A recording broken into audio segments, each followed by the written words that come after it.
Coming up. Biki byolabye ebiri extraordinary oba ordinary ebiri out of the ordinary ku trip says. Yeah, ebyana bibaayo, you never people connect. Bana befuna, you never know they connect. But sometimes we normally provide them with protection in case Protection, condoms, eh? Yes, yeah, protection. Normally we move with Red Cross. You never Oh, you know. do? Yeah, we do. That is beautiful. Yeah, so trip says ezimu zafuukanga bw'olaba, is it called grinder, tinder, ebintu ebityo. It is like a sexual network. How true is that? yeah, it is very true. Even it starts before the trip. We have groups WhatsApp. Hey, bana bekwana kati nagamba ngenda kusanga ku trip. Abamu bateekamu bannaabwe ssente.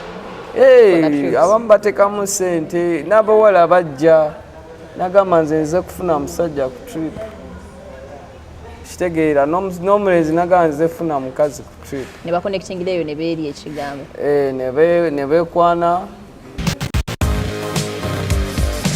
Nkulamusizzaako nnyo omulabi waffe owa story time wano ku Brownskin Events.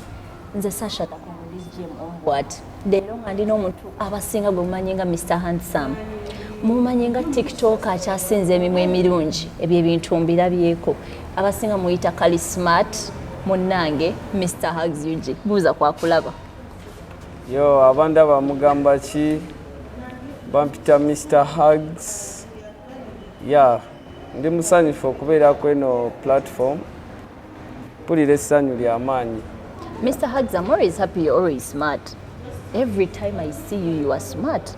Thank you. That is something that I really appreciate. Kakati Mr. Hugs UG Livawa, how do you get that idea of Mr. Hugs UG? The idea, first of all, I was good at history in high school, so I used to do that subject, political science, history, very well. So I drew it from patriotism. So there is some guy, he's not in Uganda. He kind of does the same content I do. But for him, he says, if you're not a racist, give me a hug. Eh? But normally he stands with a poster in white. Yeah, I think I've seen yeah, that. You've ever seen that? Yeah. So many whites pass on him, and others feel that sympathy and they give him a hug. So for mine, I got it from that. I withdrew it from like the love for my country, because I've not seen people practicing it. I've only been seeing people talking about it, you know.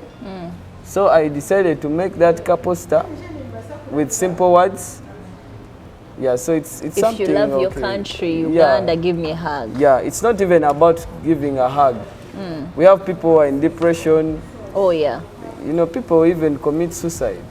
But sometimes when they watch some videos, they feel like they have a second chance of being loved. Yeah. And hugging in Uganda is not so common. Oh, I hate hugs, but I love hugs with people who I'm really close to. Yeah. Hey, Mr. Hugs, Uganda, it will be so useless if right now we are not even hugging it. Okay. You're Mr. Hugs, UG. Let me give you another. Yeah. Kati, Mr. Hugs, what's your actual name? I'm called Kakoza Davis Jeremiah. Kakoza. Yeah. Kakoza babira Baganda, naye nga tofaanana Baganda. Aneddira nti. Oli. Etalina mukira. Nedira, I'm a Muganda. Okay, my father is a Muganda, but my mom is not a Muganda. Yeah. Oh, okay. Yeah. Kati, when it comes to your content, very many TikTokers vajira mu form of singing, dancing, and doing those challenges. What made you think that you can actually make it, ngokola, that content that you do? I think in Uganda, when you bring out something different, you always make it. Because my thing is kind of different. Though they have started doing it, some other people. Really? You know? Here in Uganda? Yeah, you know, Ugandans like that thing. Okulipire chiriko echitambula, you know. But I didn't decide to dance or sing because I saw I have to do something different from them. But at least you're inspiring people, man. Yeah, many people want even to meet me. Many people say, Mr. Hugs, come to Chisasi, come to, you see, someone inviting, you come to Fort Portal, come decide. Because I used to think that gwe yerondera location, no gamba kati lero ngenda wano, lero ngenda wano. Olumu location is what people say. Though sometimes it's not easy to reach them. Yeah. Kakati, Mr. Hugs, as time went on, because I used to actually view your content, kubanze njagala nnyo ebintu bya TikTok, banaye njagala ba TikTokers balaba what thing they are doing. But then with your content, nalinga mulaba nnyo mbazungu, musize bweru. And you were that first person yokumuleta wane waffe Uganda. So I used to like follow up. And then with time of following up, I really appreciate. Ngendo laba, ndaba Mr. Hugs Tours and Travel. Where do you get the idea of doing a travel company, a tours and travel company? I got that idea because first of all I had to benefit from my work. But TikTokers, they were sasula. Yeah, no, most TikTokers even don't work. Yeah. But if you see what I'm selling is Uganda, because I've been hugging tourists, the white people. I've been making friends who I get in different areas who are coming in Uganda. Yeah.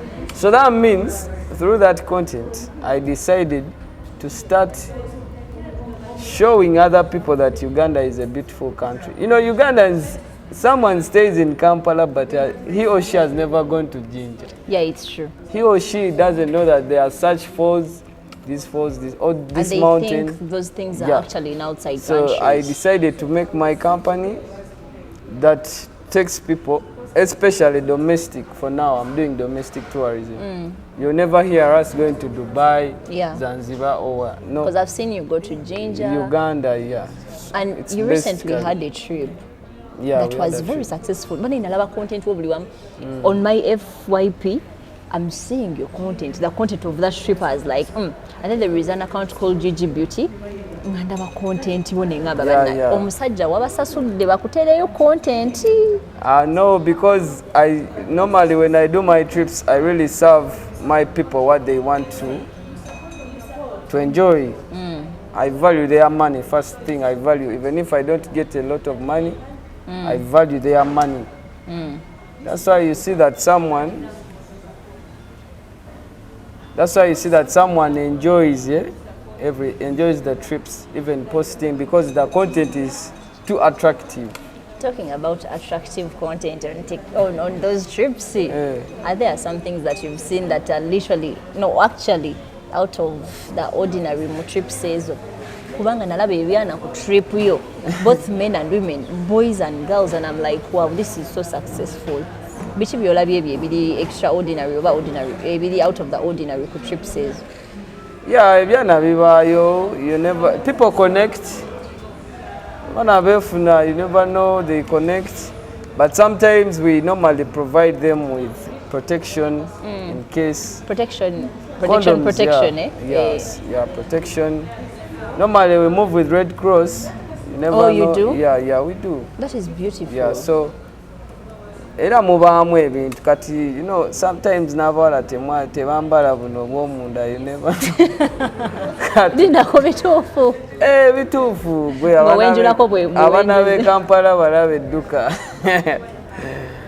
And they are comfortable with strangers nga tayambadde kantu. Yeah, but sometimes normally we tell them oboze but olina okwegendereza because si buli omuntu aba ne b'osanze.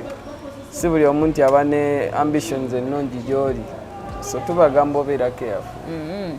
Have you had incidents ku trips ezo z'okola? Kubanga nzize ndaba nga okola trips eziri successful. Have you had incidences tino oli akozesezza ebiragalalagala n'aviirako ddala kataago eddalu? Kuba bana bakozesa nnyo ebiragalalagala ku trips ezo. Nedda tetunagifuna nnyo ezo incidents y'ebiragala, but sometimes tufunamu accidents. Accidents? Like this last trip we had an accident.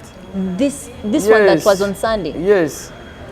What kind? Tolaba nange nina gundi. Sorry.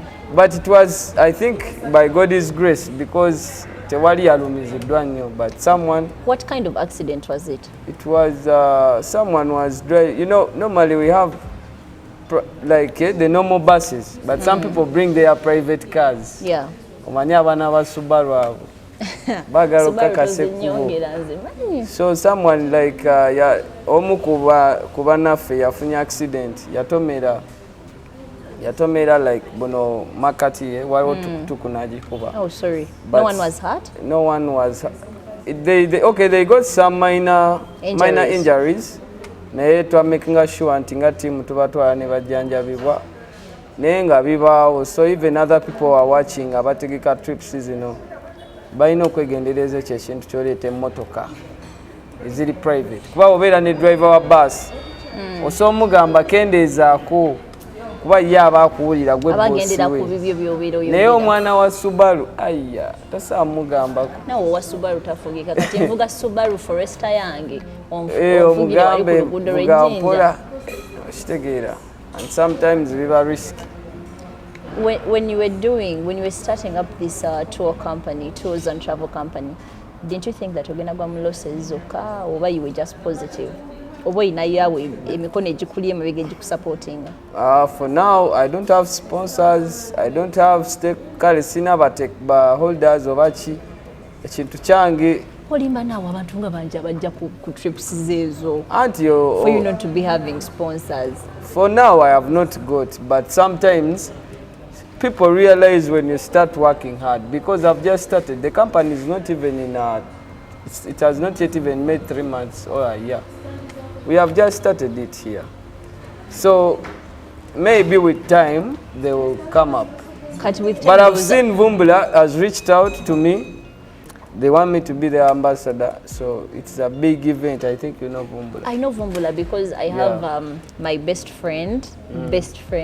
So yalinga tero kwagala nnyo Vumbula kati na introducing her to Vumbula, and this time around it's going to be at Nile Nest. Yeah, Nile Nest. Kati, are you having like endorsements mu tour companies or are you only companies and that is require endorsements or a brand ambassador? Every single I don't want endorsements so much because they are going to limit me. I also organize. But sometimes there are faces of different companies. Bwembeera face no company. They have to expect me to do something big. Katinga Vumbula, because you see Vumbula, it is a tourism event. Now chiba chikugasa. Chingasa chibagasa. I can bring a lot of Claudia Angeno, Jemba Nina, yonna nenjireta ku Vumbula. That means if I can put 1,000 people in one place, that means baba funamu. And then another thing that I heard about trip says is zilinganga katulanga dating sites we zili. Trip says ezimu zafuukanga wolaba, is it called Grindr, Tinder, ebintu ebityo. It is like a sexual network. How true is that?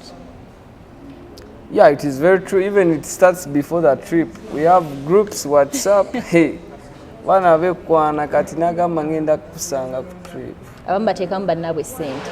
Hey, abamba tekamu sente n'abawala bajja nagamba nze nze kufuna musajja ku trip.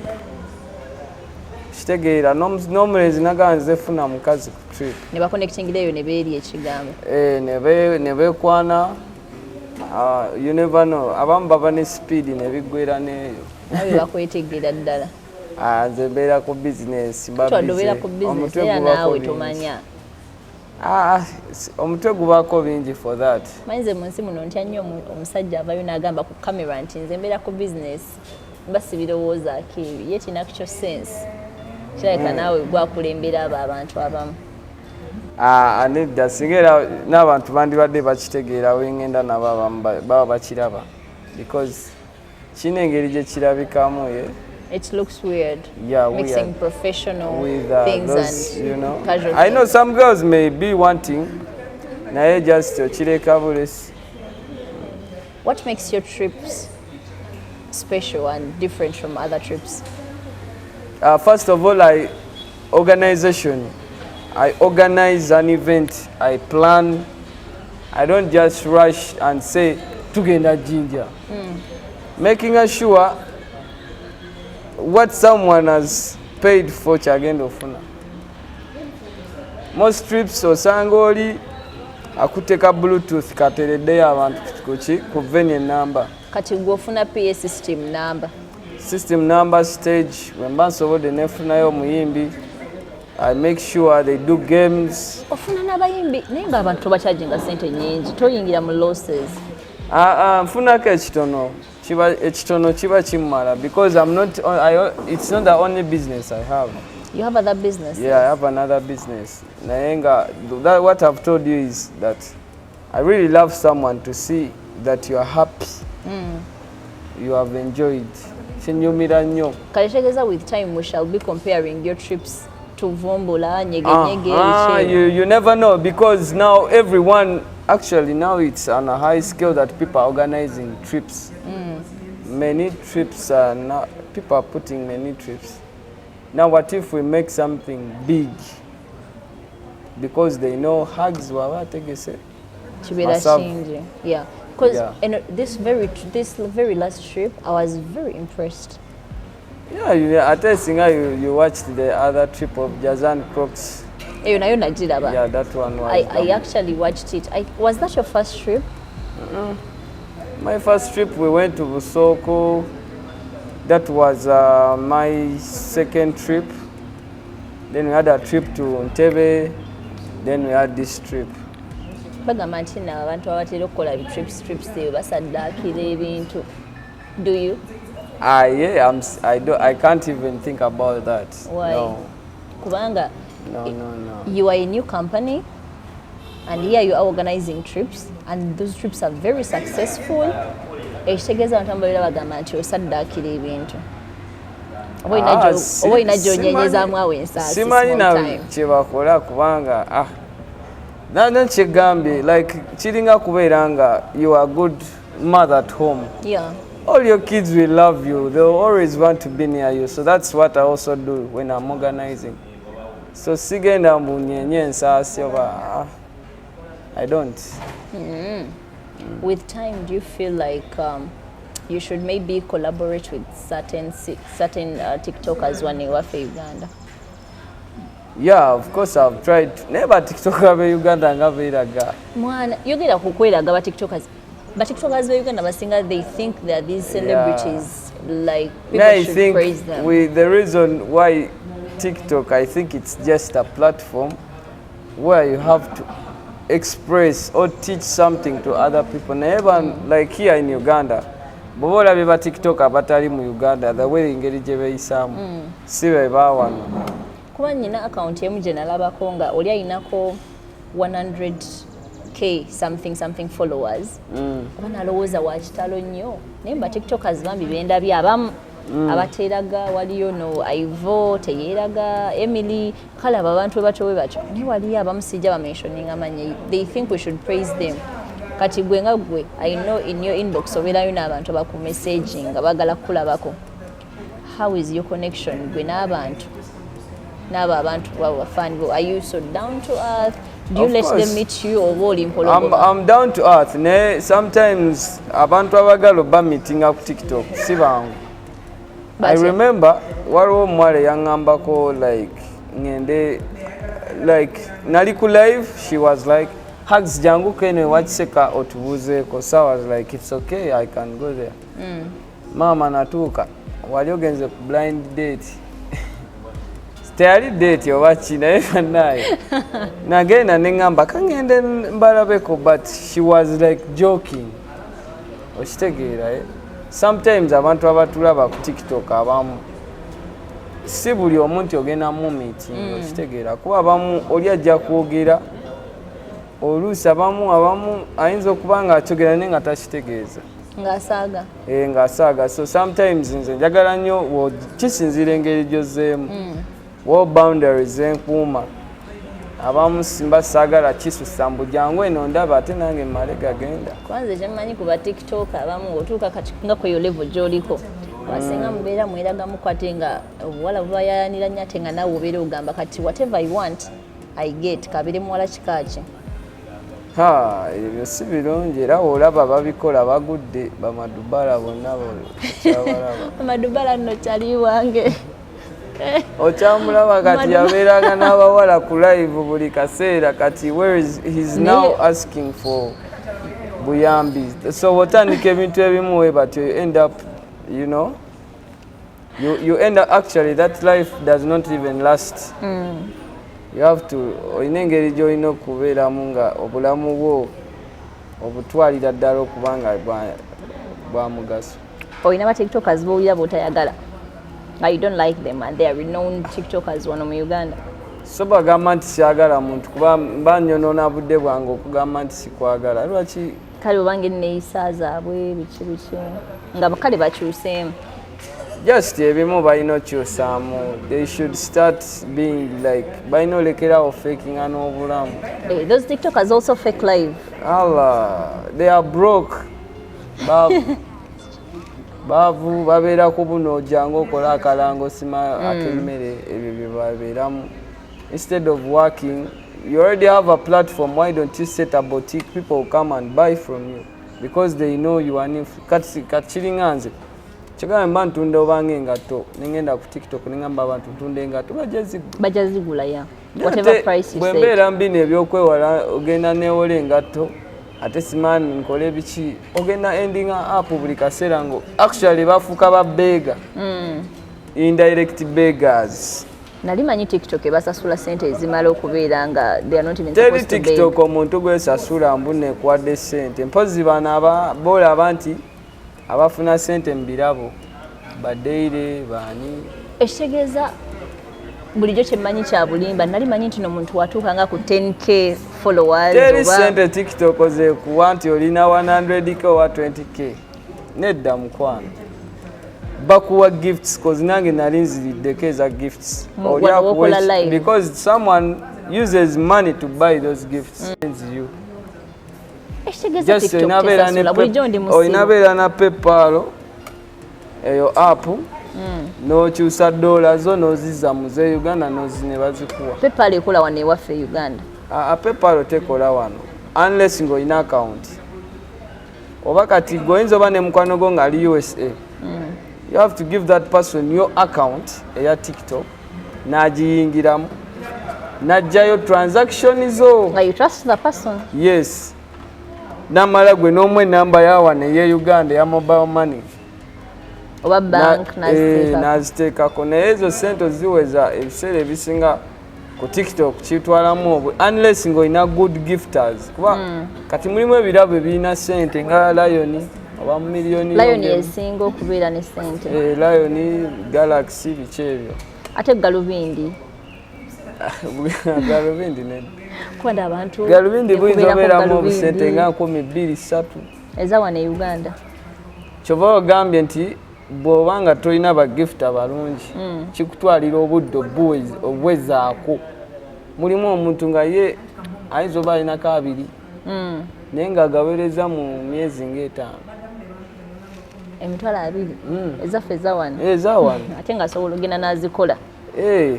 TikTok abamu we batyo bagifuniddemu. Nali manyi TikTok esasula nga nange neewaddeyo nti kale kambeere TikTok ansasulwe sente. YouTube ebyo bigundi bye bisasula. TikTok yengeri yokka yogifunamu sente ng'obakuwa ebirabo. Osaana obuuzaako omulala ajja kukugamba. Wano juzi nakola live kati nababeera bambya mpaka rose namalako eddakiika ngo 2 nababeera mpa bu roses naye obeera still buli era you can even check your balance bakuwa checkingira balance nomanya sigazaako sente mmeka. Kati Mr. Hugs omuntu ng'ali yayagala kubeera nga gwe nga kali kangezemu kati nga bwogambye we have now other people abateekawo ebyo ebipande abakola ki nabo baagala kubeera. It may not necessarily mean to bagala beera nga gwe but probably you have inspired them obagamba ba expecting echi in this journey. Just kyembagamba kiri kimu nti they have to balina kubeera kale nga bakola bintu byabwe okusomesa bannaabwe okubaako kyetulaga abantu kuba naye si ffenna nti tugenda beera abasomesa abatica oba abadokita obaako nawe kyokoze ne bakimanya okitegeera.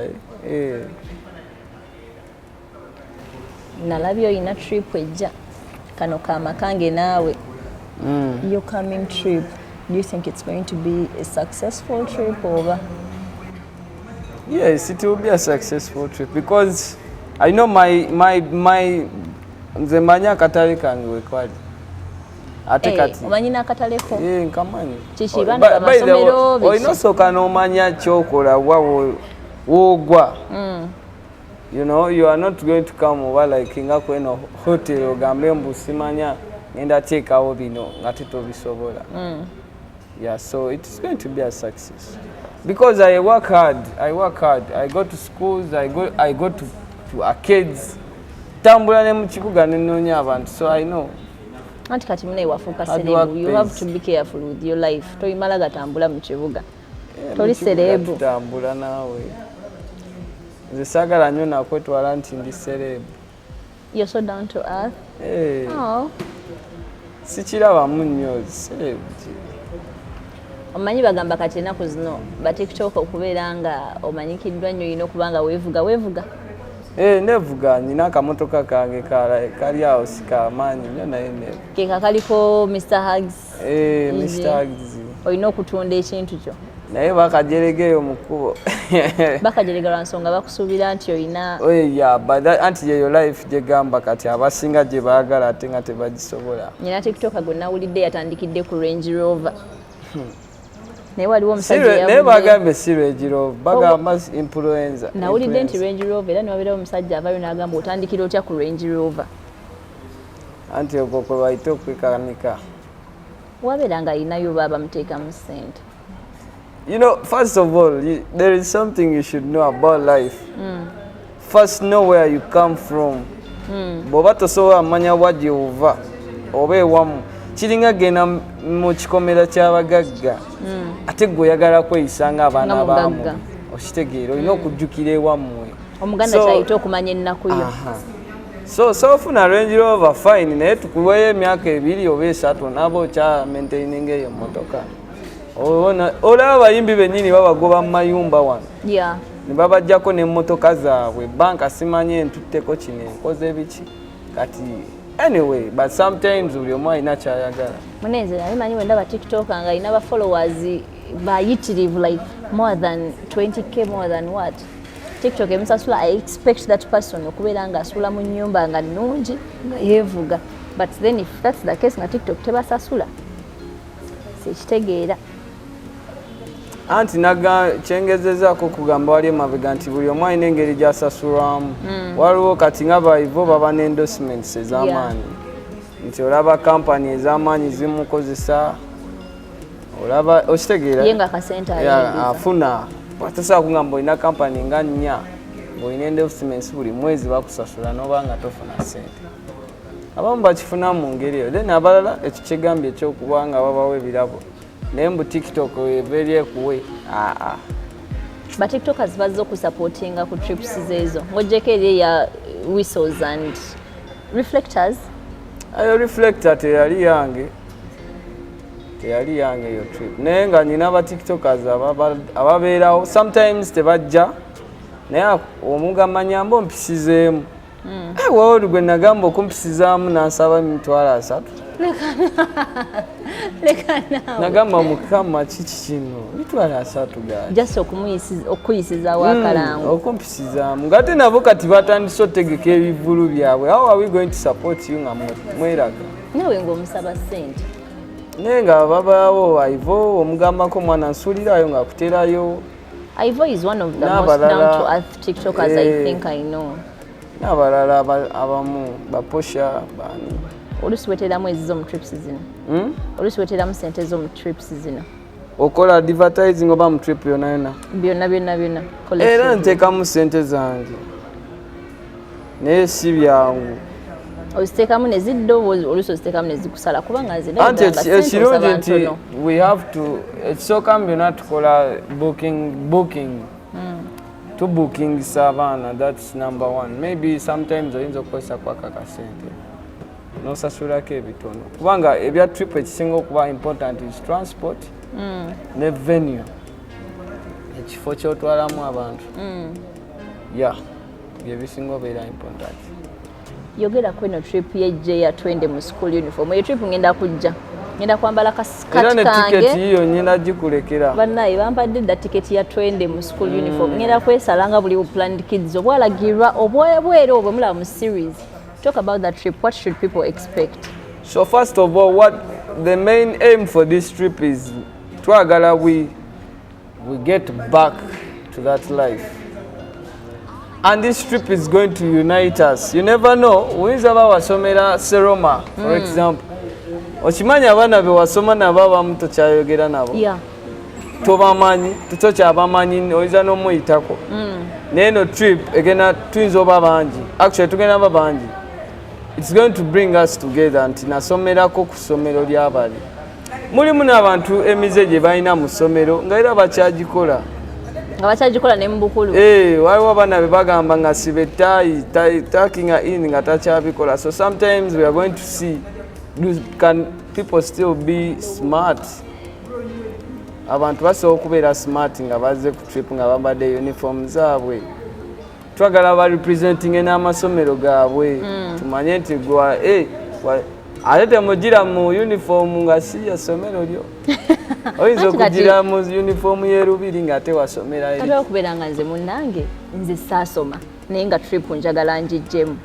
Sisaagenda n'enfuna musobola okujja nga mwambadde nga bwe mwagala naye nga main aim ya uniform. Naye nga wowe uniform ekutawaanya kubeera twasomanga nga mulimu abaana batazambala.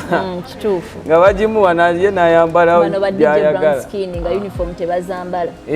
Kati so ekikwangu ekijja okukubeerera comfortable kyoyambala. Okay. Naye nga I think we tunatukwata content, it's going to look beautiful, you know? Eno trip eno njesunze mpulira nga bingi ebigenda okubeerayo. Tujabayo na bingi Tichampamire agenda ajja tusomesaamu awo. That is so nice. Bajja tusomesaamu. We shall have fun. We shall do the games of schools. What? Waliyo n'okwepena. Okwepena. Oba okwepena. Banaye mujje mu twende mu school uniforms zenga ze Congolese gem the one and only. Ngenda kubeerayo. Era ngenda ku representing aba cool kids, ba planned kids, bonna basomera ku masomero ago and nobera wasomera kyegwegwa. Bambi jangu tugende. Talk to your people. Oh, my people who are watching us, thank you so much for watching us and nebaza n'okubeera ku eno platform. Musigale nga mutu supportinga ku TikTok, wonna bwe tutera content waffe.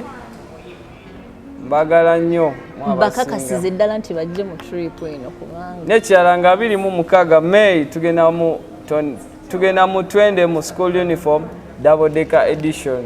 Tiketi yange nagifunye. Tugenda tickets weziri. Tickets za mmeka? Tickets za mitwalo 5. Abagala ticket osogenda ku Orex Rugogo ku mafuta o tickets zigenda beerawo. Ng'okuze olina ne outlets za ticket? Nina ne outlets. Okwanguyirwa abantu anti abantu be Makindye musogenda ku Salonia Emababa nabo mu kibuga musogenda ku kizimbe kya Ivory Plaza basement yawo waliwo omukyala bamuyita Rachel abajja kuwa tickets. This is going to be so beautiful. Mana yoyo mwana wattu omusajja waffe omugogofu omulungi Mr. Hugs UG omu ku ba tiktokers abakoleddewo ekintu ekibafunisaamu ssente. Omanyi ba tiktokers abasinga temwagala kukola. Naye nasazeewo to go an extra mile to do a tours and travel company ku kintu kyanyumirwa, his passion and something that he really loves, so you should come and support him. Webale tulaba omulabi waffe. Have a beautiful day. Sigadde nze Sasha the Congolese Gem. Subscribe to our YouTube channel at Brown Skin Events UG. Thank you so much.